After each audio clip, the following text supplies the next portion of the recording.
करेंगे कि mutual fund में कब इन्वेस्टमेंट करना चाहिए। अगर आप म्यूचुअल फंड में एसआईपी के थ्रू इन्वेस्टमेंट करते हैं या फिर लमसम के थ्रू इन्वेस्टमेंट करते हैं, दो टाइप से आप इन्वेस्टमेंट कर सकते हैं म्यूचुअल फंड में। एसआईपी में भी आप दो टाइप से इन्वेस्टमेंट कर सकते हैं। एक ऐसे म्यूचुअल फंड में इन्वेस्टमेंट कर सकते हैं एएमसी के थ्रू, और दूसरा इन्वेस्टमेंट कर सकते हैं एसआईपी में शेयर मार्केट में, इंडिविजुअल कंपनी में।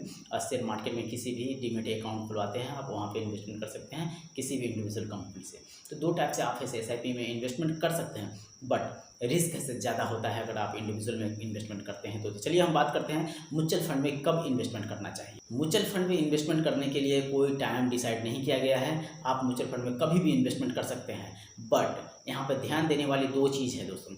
अगर आप लमसम में इन्वेस्टमेंट करते हैं तो आपको देखना पड़ेगा कि ऐसे कब ऐसे हमें इन्वेस्टमेंट करना चाहिए। शेयर मार्केट पे डिपेंड करता है हमारा mutual fund.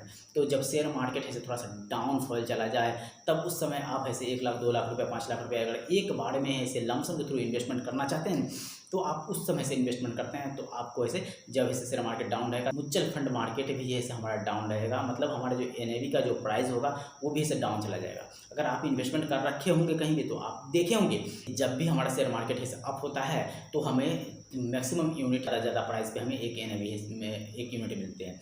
But share market जब ऐसे गिर जाते हैं तो हमारा ऐसे कुछ ऐसे परसेंटेज हमारा कम हो जाते हैं जो हमारा इन्वेस्टमेंट पे रिटर्न होता है उसमें। और फिर आप देखेंगे उस समय आपको दिखाएगा कि जो भी एनएवी प्राइस है हमारा पर यूनिट, वो हमें 5 रुपये 10 रुपये 3 रुपये पर प्राइस से हमें कम पे मिल रहे हैं। तो इस तरह से अगर आप इन्वेस्टमेंट करते हैं लमसम के थ्रू म्यूचुअल फंड में, तो आपको जब शेयर मार्केट से थोड़ा सा डाउन जाए उसका इंतज़ार करना चाहिए। हर 6 महीने पे कुछ ना कुछ ऐसे डाउन जाते ही हैं। आप वहाँ पे इंतज़ार करके अगर आप इन्वेस्टमेंट करते हैं तो आपको ऐसे एकाएक दोस्तों 5-10% का ऐसे रिटर्न से ज़्यादा मिलेंगे एक साल में।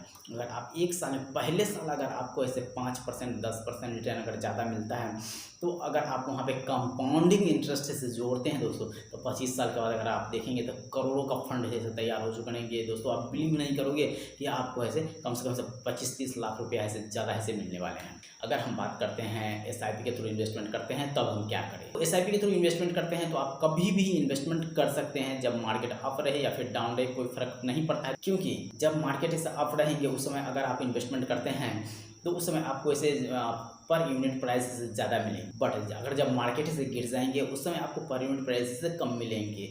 बट लॉन्ग टर्म के लिए इन्वेस्टमेंट अगर करते हैं तो आपको ऐसे प्राइस ऐसे ज़्यादा मिले कम मिले कोई फ़र्क नहीं पड़ता है, क्योंकि मार्केट हमारा ऐसे अप होने ही वाला है। इसीलिए आप अगर एसआईपी के थ्रू इन्वेस्टमेंट करते हैं तो कभी भी इन्वेस्टमेंट कर सकते हैं। लमसम के थ्रू इन्वेस्टमेंट करते हैं तो आपको थोड़ा सा वेट करना चाहिए और देखना चाहिए जो हमारा जो है से म्यूचुअल फंड का प्राइस ऐसे कम हो, मतलब सपोज दैट शेयर मार्केट का प्राइस थोड़ा सा डाउन चला जाए, उस समय अगर आप इन्वेस्टमेंट करते हैं तो आपको ऐसे ज़्यादा ऐसे रिटर्न मिलते हैं 2-4%। 2-4% का मतलब होता है कि 25-30 लाख रुपया का ऐसे डिफरेंस ऐसे आ जाते हैं हम मैच्योरिटी के समय, अगर 25 साल के अगर इन्वेस्टमेंट करते हैं तो जब भी आप इन्वेस्टमेंट करते हैं तो ये दो चीज़ को ध्यान में रखें।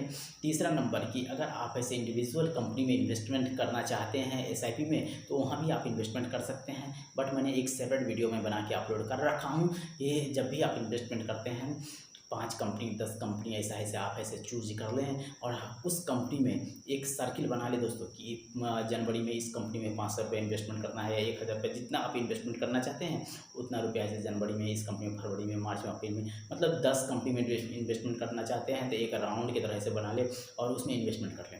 फिर जब ऐसे सर्किल पूरा हो जाए फिर से ऐसे स्टार्ट करें इस कंपनी में इन्वेस्टमेंट करना। ये नहीं कि एक कंपनी में इन्वेस्टमेंट किया तो मैं 50,000 रुपये एक ही कंपनी में इन्वेस्टमेंट कर देता हूँ मैं पहले मंथ में, दूसरे मंथ में छोड़ दूंगा, तीसरे मंथ छोड़ दूंगा। तो ऐसा नहीं करना है दोस्तों। अगर आप इन्वेस्टमेंट करना ही चाहते हैं 50,000 रुपये शेयर मार्केट के एसआईपी में, तो आप 50,000 रुपये 10 कंपनी में इन्वेस्टमेंट करें या 5 कंपनी में इन्वेस्टमेंट करें, पोर्टफोलियो बना के इन्वेस्टमेंट करें। आपको ऐसे नुकसान बिल्कुल भी नहीं होगा। आपका जो इन्वेस्टमेंट पे रिटर्न मिलेंगे वो कम हो सकते हैं, बट आपका प्रिंसिपल अमाउंट ऐसे कम नहीं होगा। और उस पर दूसरा चीज़ कि आप उस पर निगरानी रखना पड़ेगा, क्योंकि हो सकता है कि रिलायंस कम्युनिकेशन का जिस तरह से आप देखे हैं, येस बैंक का आपने देखा है कि बहुत ज़्यादा ही प्राइस था उस समय शेयर मार्केट में, और वो से आ गए हैं 10-20 रुपया पे, 2-4 रुपये पे, जिस तरह से प्राइस आ चुके हैं उसका, अगर उस तरह से हो जाए तो वो कुछ दूसरा ही बात हो सकता है। इसीलिए आपको निगरानी बना के रखना है। कुछ समय के अंतराल में आपको ऐसे चेक करते रहना है कि जो मैंने इन्वेस्टमेंट किया था उस समय हमें ऐसे 20 रुपया, 50 रुपया, 100 रुपया ऐसे इन्वेस्टमेंट पे मतलब इन्वेस्टमेंट हमें किया गया था पर यूनिट, और अभी हमें ऐसे इतना यूनिट मिल रहा है। अगर आपको लगे लॉन्ग टाइम के लिए कि हमारा पैसे ऐसे कम हो रहे हैं तो अपने पैसे को तुरंत ऐसे निकाल लें और किसी दूसरे कंपनी में इन्वेस्टमेंट करें, बट पोर्टफोलियो में इन्वेस्टमेंट करें ताकि आपको ऐसे एक बार में सारा ऐसे पैसे नहीं डूबेंगे दोस्तों शेयर मार्केट में। तो इसीलिए इन्वेस्टमेंट करें तो आप ऐसे एएमसी के थ्रू इन्वेस्टमेंट करें म्यूचुअल फंड में। अगर आप डायरेक्ट भी इन्वेस्टमेंट करना चाहते हैं तो आपको 1-2% वहाँ पे ज़्यादा मिलेंगे, बट इन्वेस्टमेंट करना शुरू करें दोस्तों। Thank you.